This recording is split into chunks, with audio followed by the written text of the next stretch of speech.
존경하는 의장님과 선배 동료 의원 여러분, 그리고 최문순 지사님과 민병희 교육감님을 비롯한 공직자 여러분, 사랑과 바다, 산과 하늘이 서로의 경계에서 상생과 희망을 추구하는 동해시 출신 심상화 의원입니다. 제가 오늘 발언하고자 하는 주제는 균형 개발에 관해서입니다. 당위성에 대하여는 누구나 인지하고 있고 동의할 것이라는 전제하에 우리도 이 실태를 짧게 짚어보고 앞으로 어떻게 해야 할 것인가에 대하여 제안을 겸한 발언을 하고자 합니다. 강원도 행정구역 중에 최근의 역사 속으로 사라진 이름이 있습니다. 바다고을 명주입니다.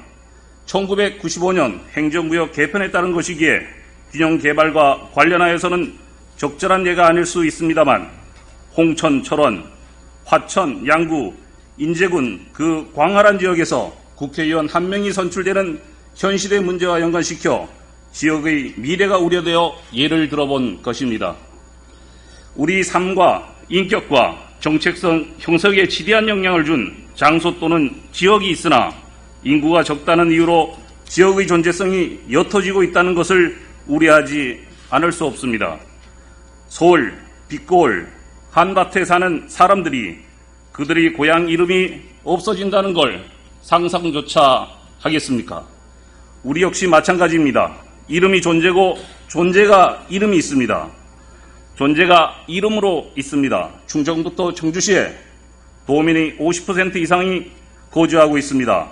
우리 도의 경우 3개 시에 마찬가지로 집중되어 있습니다.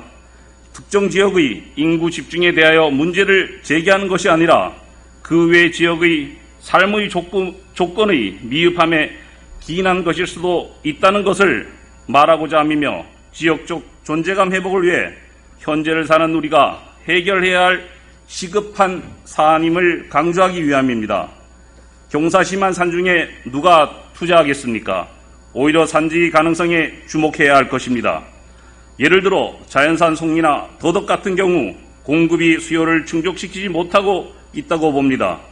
생산성 향상을 위한 집중적인 연구와 투자를 하고 곳곳의 지역에 양상 기반을 마련해 주었으면 합니다. 물론 운영은 시, 군, 그리고 지역 주민들이 담당하도록 해야 할 것입니다. 명태와 오징어가 궤락이었던 동해안을 기억할 것입니다.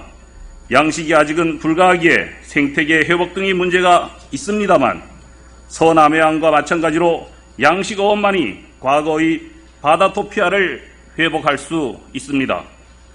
도에서 직접 투자하고 연구해야 하지 않겠습니까?